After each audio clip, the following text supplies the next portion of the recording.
Hi there. Hey, hi, it's good to see you. And my esteemed panel, who I enjoy seeing every other week. This is Coping in the COVID World, the New Normal. And we're here to talk about what's normal. Today we're going to talk about parenting and child development in the land of COVID. We're going to talk also a little bit about how to de-escalate a situation that you might find yourself in, should you be in a situation where maybe you're not agreeing with somebody, either at your Thanksgiving table or out in the world at the Vons or at Walmart. But we're going to start today with no presentation. We're going to do some breathing exercises, all of us. I don't know about you all, but I've been on Zoom since 8 this morning, and my shoulders are like this, and my neck is starting to hurt, and I'm getting a little bit of a headache. I'm going to go on with all my symptoms So we're going to talk right now about breathing. So if you could get yourself comfortable, feet on the floor if you can. Try to relax your shoulders. There's no right way to do this. We've had a lot of different people, well, 2 different people talk to us about conscious breathing. And we're going to do a little bit of that now together, with the idea being that we're going to just cause ourselves to relax a little bit. So it starts with 3 deep breaths and exhales, and then we'll go into what we call normal breathing, because this is the new normal. And that normal breathing, you might notice you have some thoughts in your head, and the idea is to note the thought and just kind of move it to the side and concentrate back on your breath. Okay, ready? You can do it either in through your nose and out through your mouth, or in through your nose and out your nose. You decide which part of your face you want to use. The idea is to take a very deep breath, count to 5. Ready? 1, 2, 3, 4, 5. Out. 2, 3, 4, 5. In.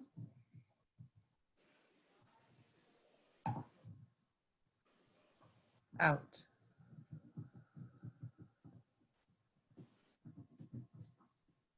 One more. In.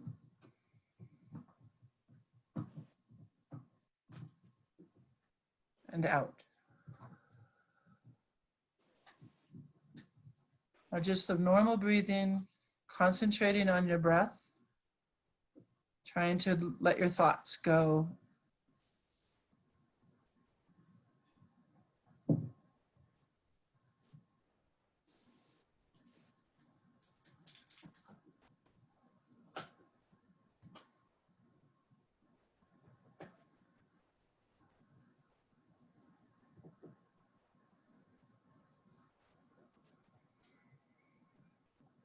You can do it with your eyes open or closed.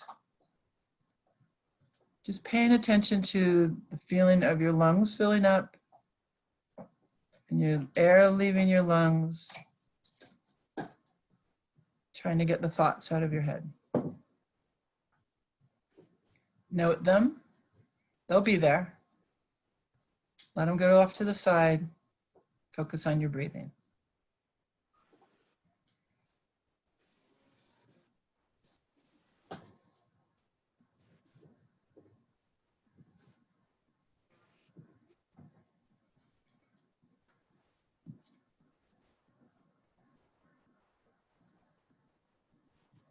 Do it for another minute.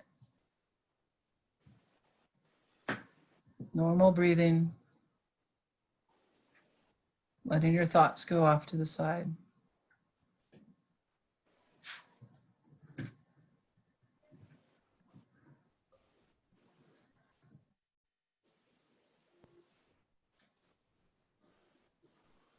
Normal breathing. Letting your thoughts go off to the side.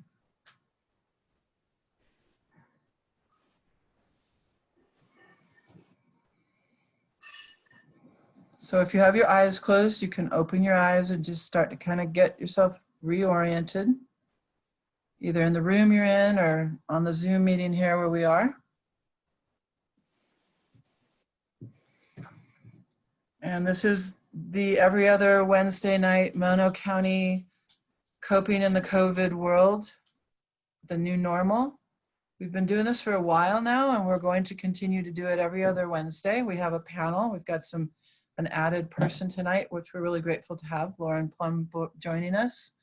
Tonight, we'll talk a little bit about kids and kids being in school and things, maybe some techniques you can teach your kids to help them get through this time period. And also just really wanting to notice and help people understand that we're in a time of tremendous stress. Sometimes naming what's happening is helpful. People are having all kinds of experiences of stress, which may be that you have really tight shoulders and a headache. It may be that it's hard to keep concentration or that you lose track of time. Every day feels kind of a little bit the same. It may be that you're really anxious about what's next. It may be that you're employed too much or not employed enough. There's all kinds of mishmash that can happen in the world right now.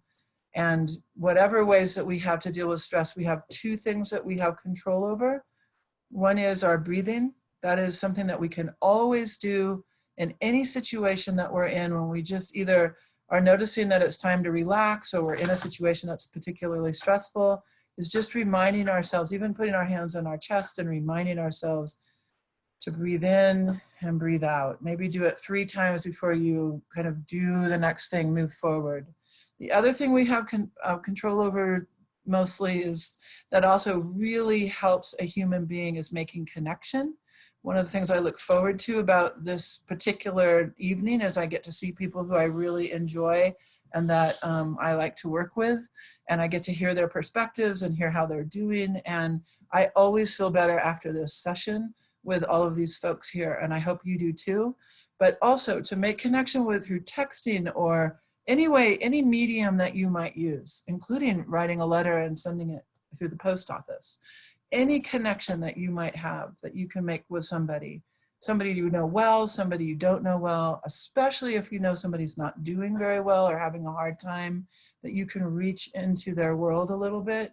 All of that matters greatly, and it keeps us moving forward, and it helps us build resilience. Okay, panelists, we've got collectively a lot of children between us here, some older, some younger, some not quite here. I'm wondering if the parents would be willing to start, the parents who have kids at home would be willing to talk about how it's going, what you're noticing, kind of the age ranges of your kids. Are they in school? Are they not? Your techniques of managing the daily, the school, the not being able to necessarily do all the things you're used to, all of that. Who would like to go first? I'll go first, Robin. That's a whole lot of questions. That's my middle name. So I have my range is 8 to and currently baking 7 months. So it's yeah, it varies. So my 8-year-old, she just started school. I'm finding that it's a lot more challenging than it used to be when COVID first hit. With working at home, having the toddler and just managing everything, it's even putting a stress on her as well. But I think we're going on to our 2nd week, so I think it's just getting into the rhythm of things. But it definitely has been an adjustment curve for all of us here at home. But it's getting better. I think one of the things that we have tried here at home that's working for us is just kind of lowering our standards a little bit. Like we typically wouldn't let the kids watch as much TV, and maybe now we're just having them have a little bit more screen time, because we still have to work from home, or, their day ends a lot earlier than it typically would if they were in school. So that's one thing that we've been doing with coping, and also just allowing a lot more outdoor time, which they're enjoying. They really enjoy the outdoor time. Thank you. How about the rest of you, the other 2 current parents? Sure, I can jump in, then Lauren can kind of sweep up. So I've got 4 kids. Our oldest is 11. Our youngest is 4. 3 are in school, or 3 are in school at home. But we've been in school a little bit longer. I live out of town. So we've been in school a little bit longer than locals. And it's been a real challenge. The first week was extremely challenging, even though we did this like everyone else in the spring.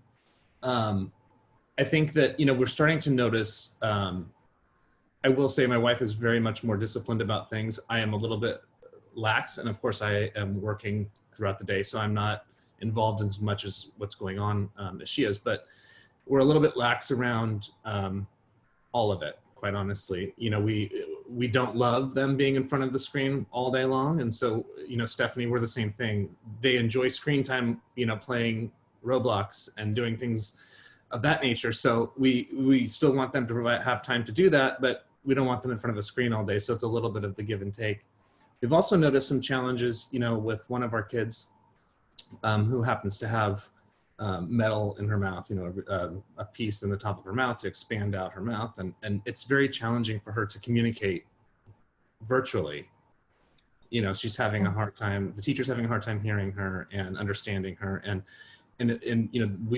that's leading to confidence issues. And, so it's a whole nother set of issues there.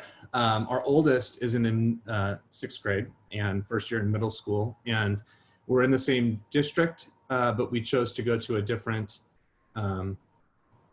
middle school within our district. So she knows very few kids. And so she's, really outgoing and luckily has kind of found a way and a path to really interact. But, I don't know how other teachers are doing it, but most of our teachers do not allow for any sort of interaction between the kids. So she's finding it really difficult to even make connections with these kids who she sees on screen all day, because there is no time to do that and allocated for that.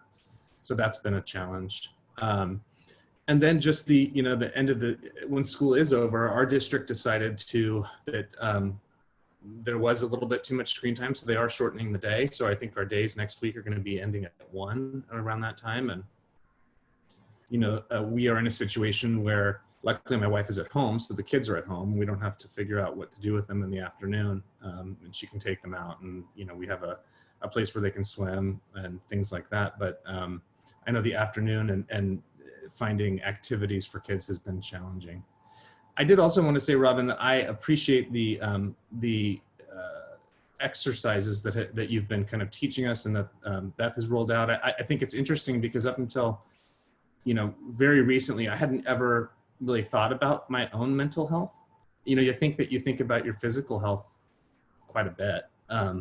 But I don't think I ever thought, I was previously for quite a while in an extremely toxic professional environment, and where I first started to evaluate my mental health and really kind of put some of these practices into place and realize what stress was doing on my body and my family. And I think it's so important. And it's been interesting throughout this time for us to see, my wife and I are noticing that we are clenching our teeth at night. I wear a mouth guard at night, and noticing that you're grinding at night and things like that, where you're just, wow, it's manifesting in a bunch of ways you don't notice. So these breathing exercises have helped a lot.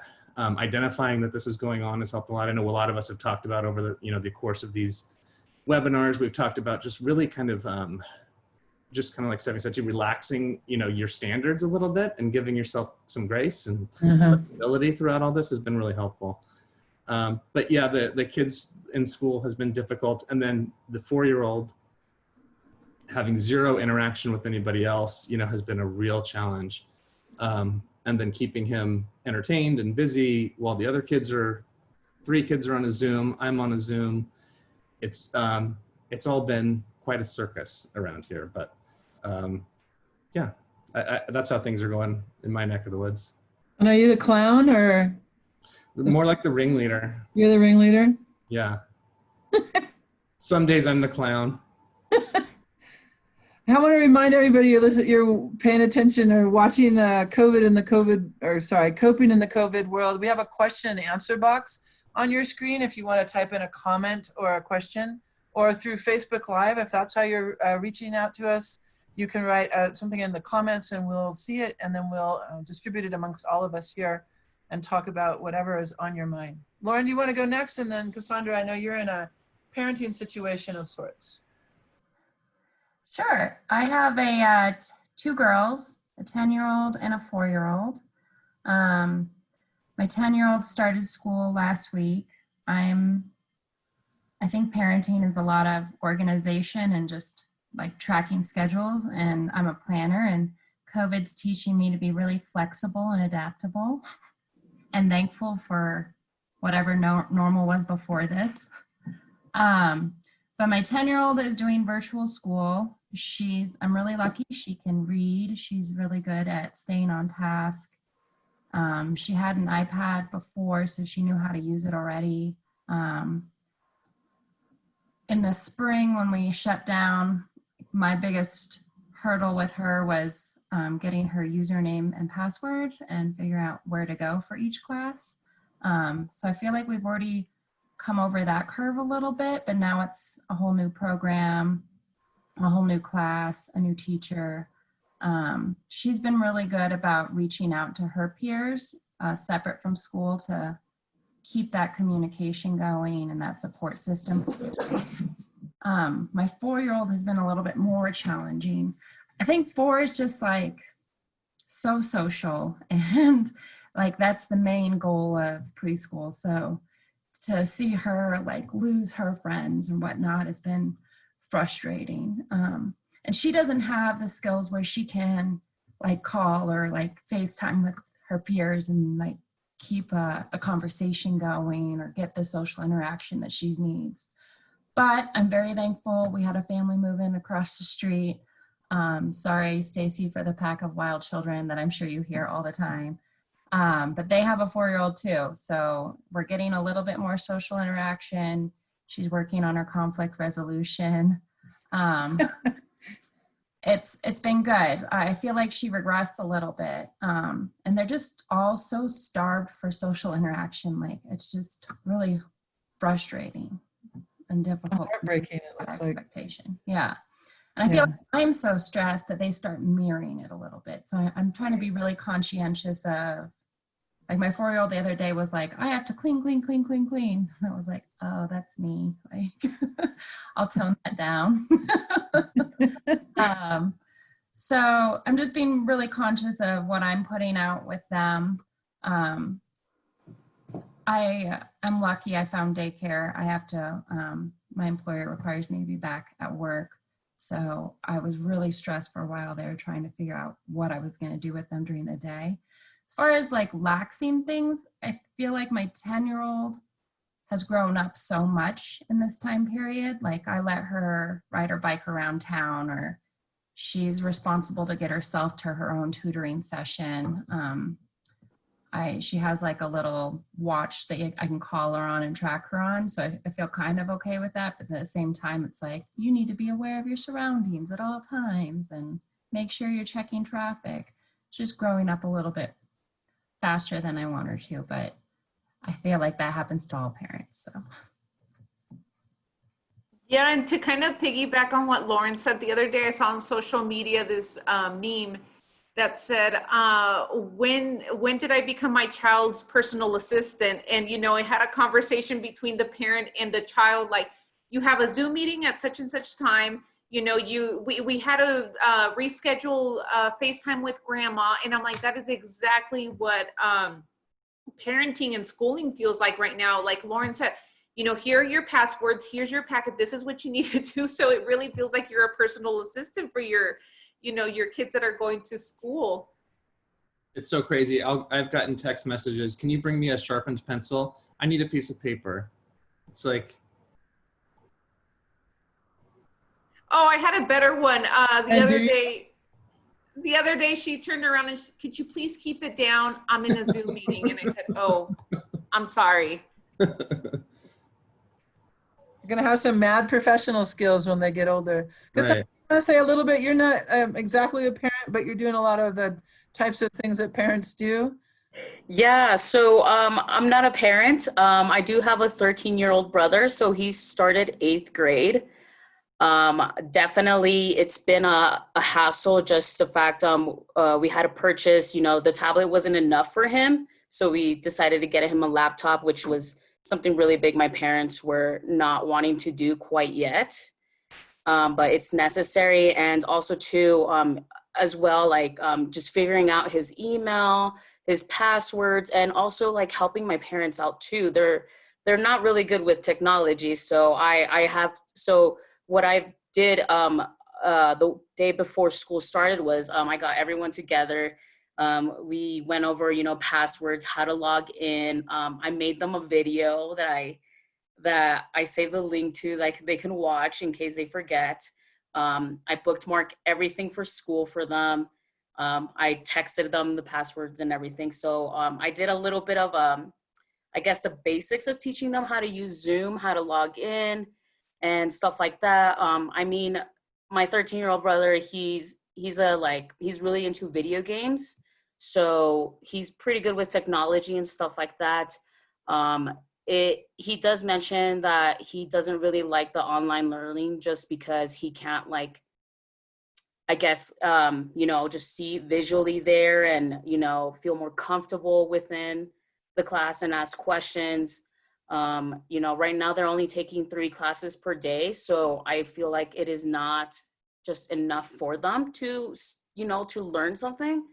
And I think also too, what he misses is just, hanging out, having the scenery of being in class. I've done school online, and it's not easy for everyone. So I cannot imagine what my, 13-year-old brother who's in middle school, who wishes he could be in class and taking a normal break, go hang out with his buddies and, going outside. So, he still sees his friends that live right down the street from us. So, which is really nice. But I think the interaction of being in the class setting is just difficult for them right now at the moment. Yeah, my parents are pretty, they're a little worried and stressed that there's not going to be much learning getting done. So we're thinking of maybe getting a tutor for him. So to maybe have him stay on track, because I can't remember geometry.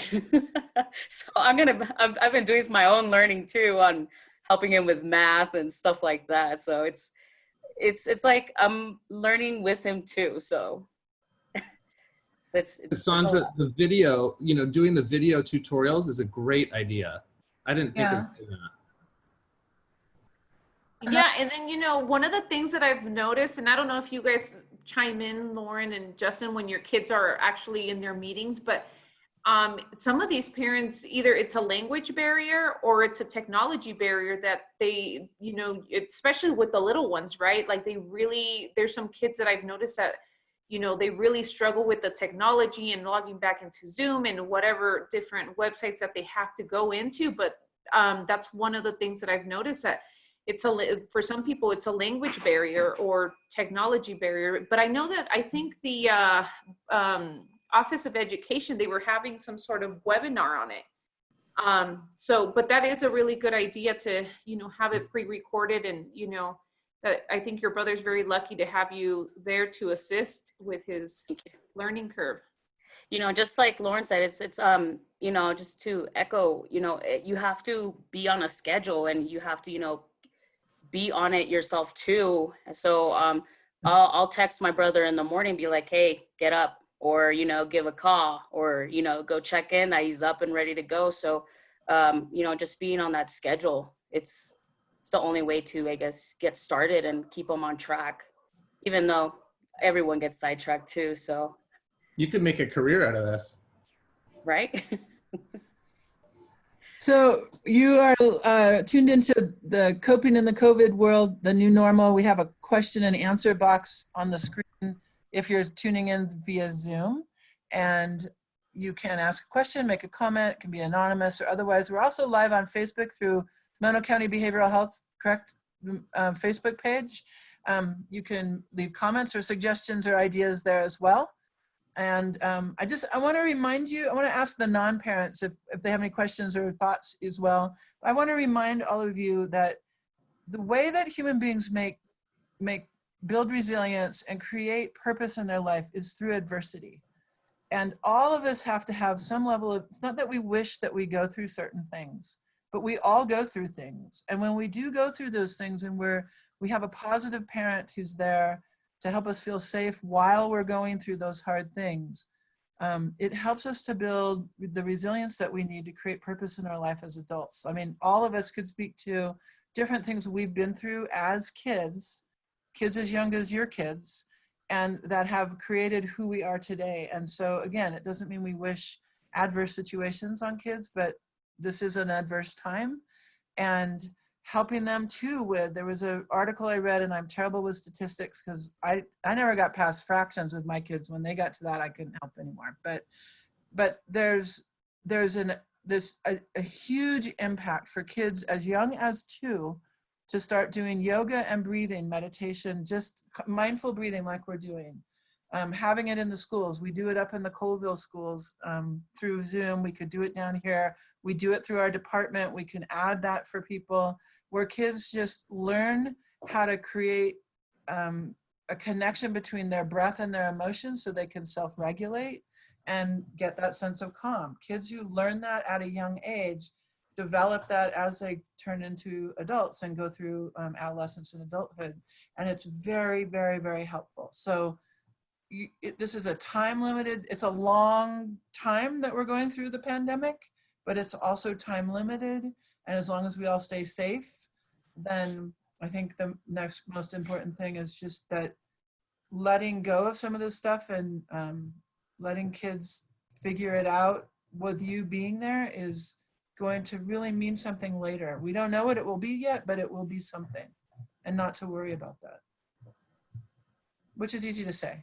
How about you non-parents? You got any ideas, suggestions, tutoring you want to participate in? Do you like hearing kids running around in your neighborhood? So Stacy and I were texting about that, and that we both had neighborhoods that were relatively kid-free that are now kid zones. And I like it. I went from, my neighborhood was like 75% second homeowners. And so Nilla ruled the street. She's the only dog, and she thought it was her world.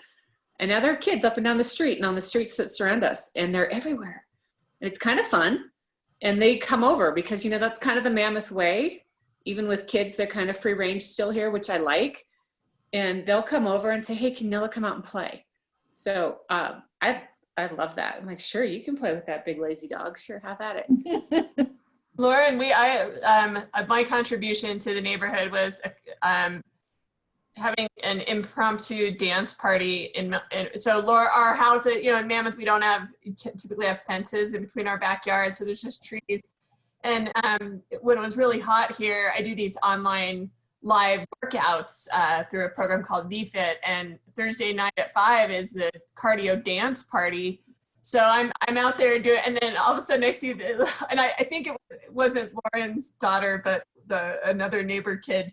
She's like, what are you doing? Are you working out? Can I work out with you? And I said, sure, you have to keep your distance and stay back there. So we had a little jam dance, Awesome. cartwheels. Oh, wow. And then they went back. So Lauren, anytime, I'm here to host the dance party. I'll take you up on that. But I just So want to maybe say, that's something sorry, Go ahead. I have to run. I'm making a peach cobbler. I got to take it out of the oven.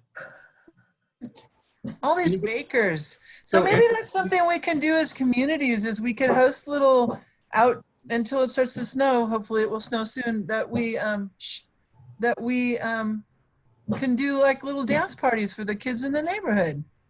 Well, it is definitely, our neighborhood is popping now with all this going on. I mean, across the street is a couple that's older than we are who had grown children, three grown children. 2 of them have moved back in during all this because they're all working from home. And so we have this sort of new energy in our court as well, where we do have a lot of kids already. But these other neighbors who don't have young kids, have older kids, it's now created this whole different dynamic where our kids love to kind of go out and talk to them, and we've been sitting out in the front. I mean, it really has created a whole different sort of community feel.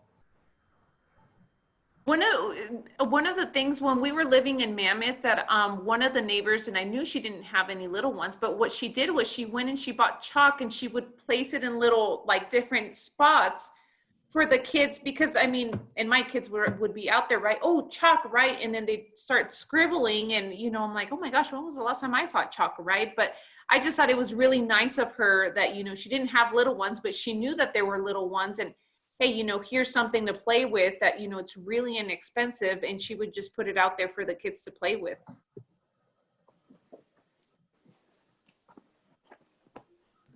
My dogs are about to bark in a big way because apparently there's a delivery being made. So talk amongst yourself. Are any of the parents doing like pods with their schooling or anything like that? I know that was a recommendation.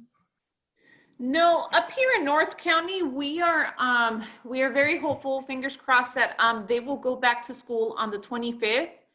I think my daughter's really like hoping for that because she's actually new. So she, on her first day, she's like, I didn't make any friends. And I'm like, well, you know, it's Zoom and it's a little bit different than being in person. So I think she's still trying to cope with that, right? Like still being the newbie and not being able to interact with other kids because she's very outgoing. But we're very hopeful that we'll be able to send the kids back to school on the 25th. So no pods, but we're just counting down the days. Yeah, we're not doing any of the pods. We are slowly trying to reintegrate into some physical activities. You know, a few camps are opening up, you know, so we're doing like a soccer camp where it's safe and you don't apparently get to play soccer, but it's more of sort of drills and things like that. So we're trying to kind of incorporate those things into the afternoon, but we're not doing any of the a lot of that. We had looked into some of them and they were just cost prohibitive, really. Stephanie, how far north are you? Are you Bridgeport or are you further? We're in Topaz, which this week, you know, and kind of going back to Lauren's point about, you know, kids mimicking parents, you know, we dealt with that big fire and I noticed that, you know, I said, I'm scared, you know, this is right behind our house. Is this going to jump over? And the next thing I know, my 8-year-old, she's panicking. She can't go to sleep. She keeps looking out her window because she can see, you know, the glare from the fire. And so it was, you know, we really had to be very cautious of when we spoke about the fire, but it's kind of one of those things, right? You go outside and you know, it's there, but, you know, just to make sure that she didn't think we were panicking, you know? So she had a stressful 2-3 days, you know, especially when the evacuation happened and, you know, she thought we were going to get evacuated as well. But, you know, now that everybody's kind of going back, it's like, okay, things are simmering down, you know, but this 2020 definitely seems like a movie of Final Destination, right? So. Well, that's what I was going to ask you is how impacted were you by the fire and how did your kids deal with it? So, but you answered that, so. Yeah, the little one, he has no clue. I mean, he's just happy-go-lucky. But yeah, my 8-year-old, she was definitely stressing out. She was stressing out, and they canceled school. When was it? Tuesday, I believe they canceled school. So she, you know, obviously she knew things are that bad that they're canceling school, right? So yeah, but she's better now that, you know, she got to go back to distant learning today. She knows that, okay, things are getting better. But yeah, it was definitely stressful 2-3 days there that she had trouble sleeping. So this isn't really about kids exactly, but I think it might translate to kids. But so I'm having this experience where I don't exactly know how to describe it, but it's a little bit like intense social anxiety when I'm out in the world.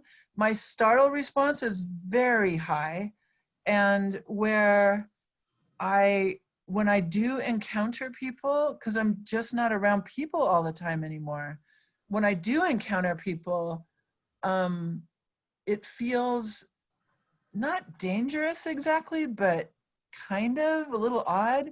And I wonder about, you know, as kids go back to school, and hopefully it won't be an open, close, open, close, open, close kind of situation, but as we just kind of re-enter the world, how do we do that? And how do we help kids understand what they're reacting to or responding to? You know, I notice it, like you're talking about grinding your teeth. I will go out in the world and all of a sudden I'll like, you know, I run into the same people every day because I'm on the same routine circuit with dog walking. And I just have these reactions. And I'm an adult. So I think helping also kids understand that there might be, or maybe kids don't even notice.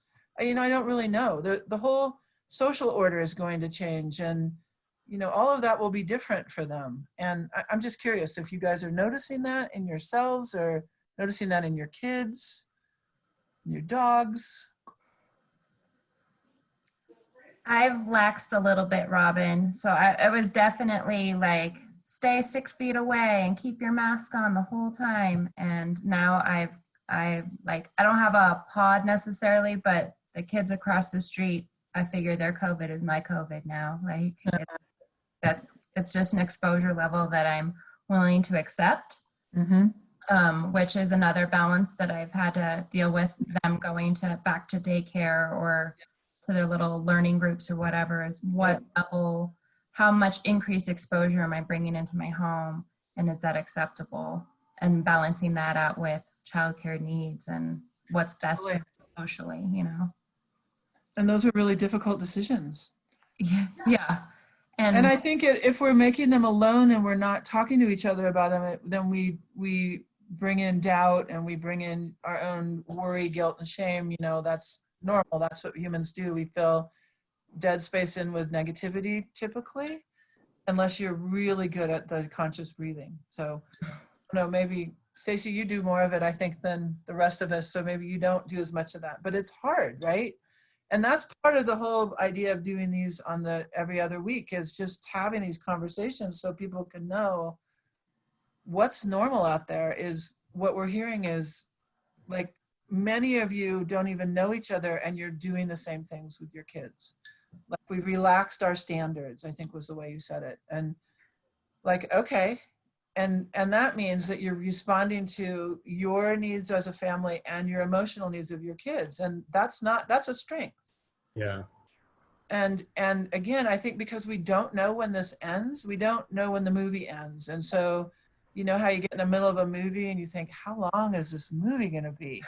You know, and it might be boring. I mean, I don't know about you. I feel a little bored. I don't feel stimulated in certain ways. I don't feel as creative in certain ways. And then in other ways, I feel like I'm really benefiting from being able to have some of this time. So there's a this and a that. You get to hold both things. But I really want to remind people that humans are built to be resilient. We have all been through difficult things, and that's what creates our resilience. And then that's where we create purpose and meaning in life as we get older. So again, we won't wish this on anybody, but it's happening. We don't have a choice. And so the more language you give kids, age appropriate language for their developmental stages, the more language you give them to understand their experience. Like there was a fire and your mom and dad did all these things to make sure that our family was going to be safe. And now we know the fire's gone because blah, blah, blah, whatever the reasons are. And, you know, you did a great job and now it's over. Like one of the things that kids need, I think, and adults need are, well, I'm on a lecture series here, my TED Talk, is a beginning, a middle, and an end. So the more we can put markers, because we don't know when this ends, the more we add markers to our daily life and to our kids' life, then there's just a place where we can kind of let down and relax a little bit. So, you know, making routine and making distance between this meeting and the next thing I do, so that the next thing that I do before I go to bed, I'm relaxed, or I'm as relaxed as I can get, or I try to do something with my brain that's very different than what I've been doing all day. Same for kids, right? But kids are going to be okay. In fact, they're going to have some really amazing stories.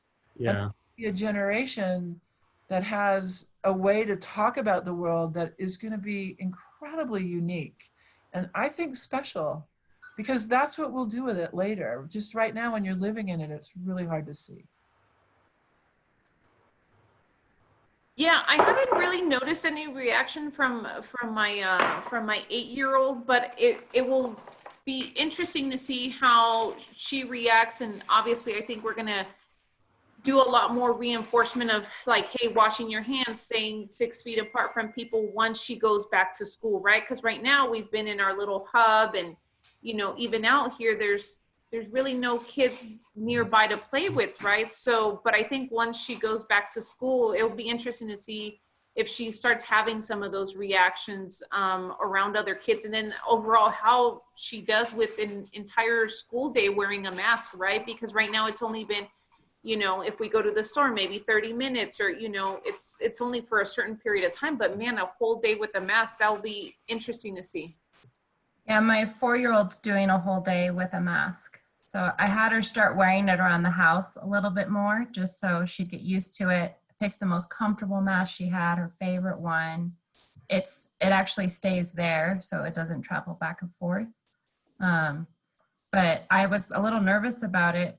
But again, she's so starved for social interaction that she would do anything to hang out with three of her peers. So. Well, I think the other thing that the one thing I have noticed with my 2-year-old is that when we go anywhere and we all put on our mask, he wants a mask too. Yeah. So I think it's so funny. It's like, you're so little and like you barely talk, but he knows that like, hey, I need a mask too. So I just think it's interesting, you know, like I asked my husband, like, man, how do you think that, you know, do you think he's going to remember this, you know, because he's only 2, but it will definitely make for some stories when these kids grow up. The other thing I did is I made sure it was like really pretty, like it has unicorns with rainbows on it. So it's something she really likes. Yeah. So she's excited to wear it. Yeah. That's awesome. I want to, you know, I'm from the generation, and maybe some of the rest of you are too, where imagination was all we had, like imagination and books, you know, and I wasn't much of a reader as a kid. So, gosh, you know, daydreaming was like my friend. I loved it. And so, you know, maybe there's some benefit too, where we get back to just that creative, imaginative thought where you're just lost in your head, or, you know, where are you, Robin? Where are you? Oh, you know, like I have one of my kids are grown and they have kids, so I'm a grandmother, but they were talking about how they're so grateful that they have a way, they came to Yosemite and they had a way for the kids to be occupied through a tablet.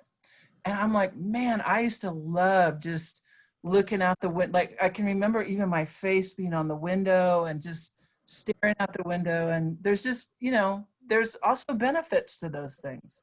There's benefits to our kids not being tied into something all the time being scheduled. There's benefits to our kids getting more sleep. There's benefits to our kids having more family time. They're all of the, like, it's a diamond that has many facets to it, and it all of them matter as much as the ones that are difficult. And that's a true story. So don't forget that part too. Yeah, I think that's true. I think one of the challenges will be if, you know, we remain in a similar state, you know, in the next few months as being outside becomes less of an option, Right. What that's going to look like, you know. Well, hopefully they'll tune into Mono County Behavioral Health's webinars that we have and all of our wellness activities that everybody is invited to. And we are happy to add things like, you know, we could add more kids yoga that it's recorded that you could do with your family anytime. You don't even have to live in Mono County. You can just access it through our Facebook page. And we will continue to do these talks as well. I think they're important. And I know that, especially now that we're on Facebook, people, you know, get to visit if they can't do it on the night that we're actually live. So please, you know, get the word out. And if you have things you want us to be talking about, we're happy to do it. And we're good at talking, as you can tell. Do you do mindful activities for kids, Robin? My kids, they breathe like this. I don't know where they learned that, but that's how they de-stress. We have a person who does that. We have 2 people actually who do that. One of whom has been up in her name is Betty. She's been up in the Colville Walker area, and she's been in the Colville schools. I think this is her 3rd year. And she's been teaching yoga and mindful breathing to kindergartner, I think K through 3rd grade. So they've invited her back. And we were just talking today before this meeting actually about adding that as one of our programs on Facebook so that people could access it whenever. And then we have another person in Bridgeport named Taja who also provides those classes, and, you know, they're age appropriate. So, you know, 5-year-olds, and they're super into it. And there's lots of things you can read about it, but yeah, I don't do it. I know the benefits of mindful breathing, and I have to tell you that it's the hardest 10 minutes of my day for whatever reason. And I use an app, actually. I use the Headspace app, which I find very helpful because it walks me through enough of a structure that I can kind of keep with it. That's the one thing. I'm not super disciplined about that, interestingly. Stacey, you also do a practice, don't you, or of some kind? Yeah, and I find it really helpful to have. I've always been a group fitness yoga type person, so I have done mindfulness practice and yoga now through it's actually a company based in Mono County called VFit that does online recorded and live workouts, and they do a mindfulness program. They're doing it every other month, but there are recordings that are on YouTube, and so I've been doing those, and it's really helpful because that is something, especially it's interesting during this now. It's been harder than ever to. It's like, you need to quiet your mind and take that time, but it can be harder than ever. So for me, signing up, I'm going to do this at this time, and there are going to be other people there, even people that you can post in the Facebook group and say, I really want to make myself go to this class at 6:30 on Thursday, and they'll, I'll go there too. See you there. Like a workout buddy kind of thing? Yeah. Mm-hmm. Cool. How's your peach cobbler? I haven't gotten to taste it yet, and I'm gonna I need to sign off here right now. But one thing we haven't talked about, just with kids and family issues, I just want to shout out to those teachers out there. Yeah, we're also many of them parents themselves. I've talked a lot to friends who are teachers, and they're concerned for safety, but their desire to be in classroom, also, for schools not knowing when this ends. So when this will end and what the school year will ultimately look like. So thank you, teachers who are out there. Thank you for doing that very much. And thanks everyone. It's always so great to talk to you all. Always. We'll see you in 2 weeks. Yeah. Sheriff Braun, what are you baking these days?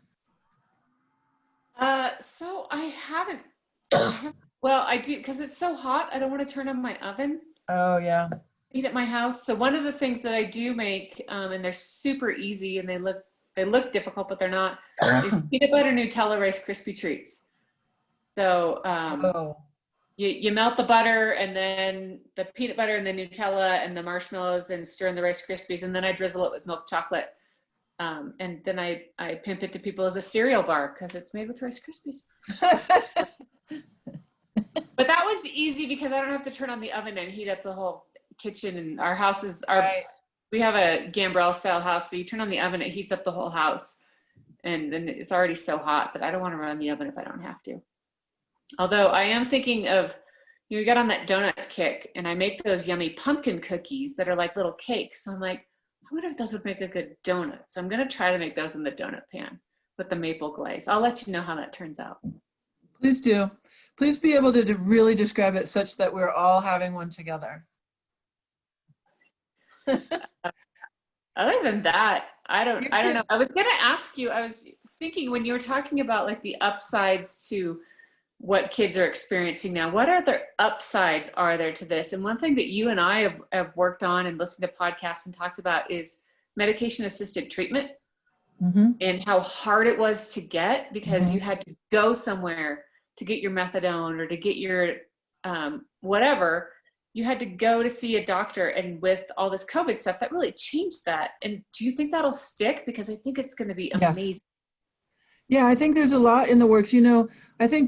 I mean, I don't know about all businesses, but many, so my dogs are going to bark for sure now.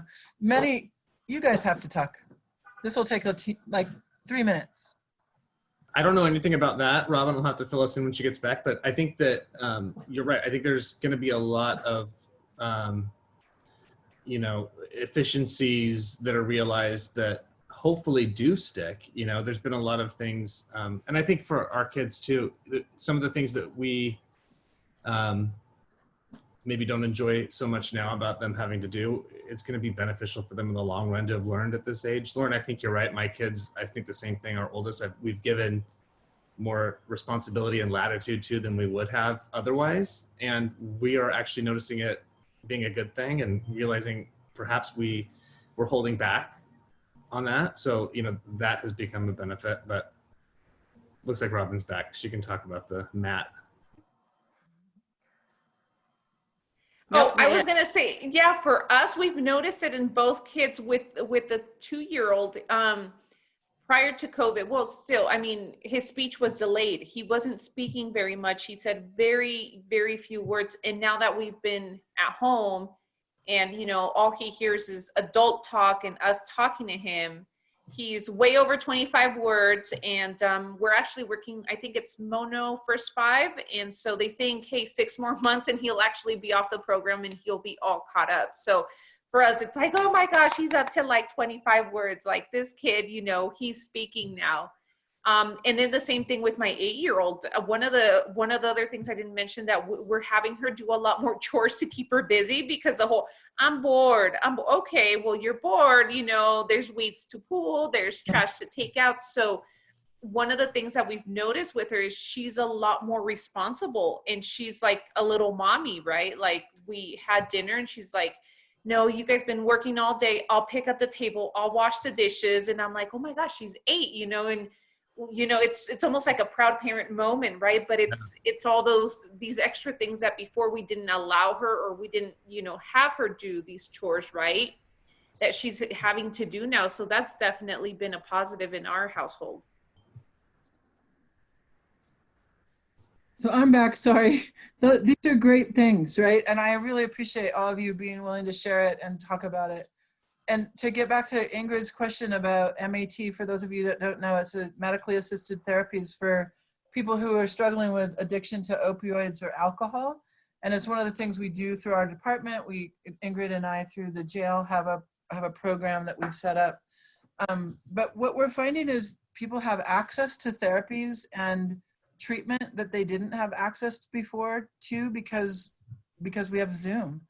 And so the state had to relax certain rules and statutes that they had set up for some of the programs that before you had to do in person. And now I think what we're showing is we're able to reach out to a lot more people. It's more affordable for people. They don't have to drive to places. They can do it in the privacy of their home. And I think that there's some things that we're finding are going to be fantastic. And there is quite a large movement to make sure that these things stay in place because we have data that can show like it works, right? Yeah, I think it's going to be game changing for people who before wanted treatment but were afraid of the stigma of going into the building and having people see them go to see a therapist, to have where they can talk to somebody. They don't have to leave their home and they can talk to you or somebody from your staff and have that conversation and get the prescription and have it sent to their house. They never even have to leave home. Before you had to leave home and you had to make a significant effort. But it's a hard enough effort if you've got a substance use disorder. It's hard enough to acknowledge that and say, I want to get help, and then to actually go get help. But so now help can come straight to you. Right. And it's not even a person coming to your door. It's a person coming to your iPad or your computer. It could be so amazing. It's really phenomenal. I mean, this is just, I'm just in one industry of humans. So I'm sure that there's other ways. I mean, I'm doing PT right now through Zoom, and it's not perfect because I need to get in there and manage some scar tissue, and I'm kind of I'm a big baby about that because it really hurts. So I don't have somebody who's doing that, but at the same time, it's good enough for now. It's not perfect, and I would like it to be differently, but it's totally working. And I think there's lots of different things. I think where we're gonna shake that down and see that people will have more access to certain types of services and just more connection. I'm more connected to my family of origin right now than I have been since I was a kid. I mean, I talk to them way more regularly than I might have otherwise. Do I miss our 2 annual family vacations that we would camp and do Thanksgiving? Totally miss that. Would totally love to do that. And I do think that's the thing around just trying to do as much as you can to do the best as you can through this, no matter what it is, you know, really. The breathing 3 breaths, the breathing, do it for a half hour if you are so inclined. But even doing a little bit of it is amazing. And just having little bits of connection, all of that stuff really matters. It's just that you don't get a lot of bang for your buck in the moment. And so you don't recognize the cumulative effect. And paying attention to our stress responses, like you're saying, Justin, your teeth and my startle response and whatever else is going on for people, you know, that just paying attention to that and being mindful for that. And I think also having grace with ourselves. We're all working really hard at this. This is very challenging. And then trying to also negotiate the world with it at the same time, it's very challenging. And I think it's hard. And I think some people are struggling and suffering way more than others.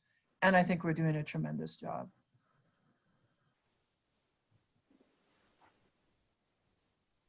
So I think we're about done, right? We're getting close. This is coping in the COVID world. I hope I'm saying this right. The new normal. We meet every other Wednesday from 5:30 to 6:30 on the Zoom channel that you can access through Mono County websites. We also broadcast at the same time. We simulcast through the live on Facebook, through the Mono County Behavioral Health page. We really invite you to watch this either in real time with us or later if you want to. Send it on to your friends. You don't have to live in Mono County to be a part of this. We really appreciate any kind of comments, questions, suggestions. And we'll be back with you again on the 16th of September because it's already the 2nd of September. So we'll be back here with you at 5:30 on Wednesday, September 16th. My wonderful panel, and maybe we'll add some other folks, but we really want the interaction with our community because we want to keep Mono County strong. Anybody, last words y'all want to add? So next time we meet will have been 6 months since we entered into this whole weird COVID world. Wow. Imagine that. We should have a little party. Dunkin' Donuts or something. Any other? Bake half a cake.